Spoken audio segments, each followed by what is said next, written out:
হে দোস্ত আপোনালোকে যিটো ভিডিঅ' চাম বুলি ক্লিক কৰিছে মানে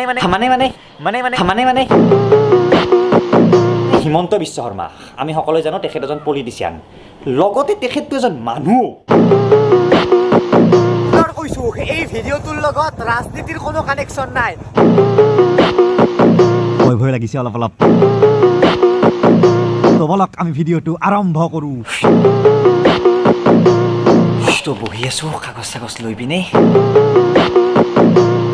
হে আহিছে বোলে ৰেডি তো এয়া হিমন্ত বিশ্ব শৰ্মা ছাৰ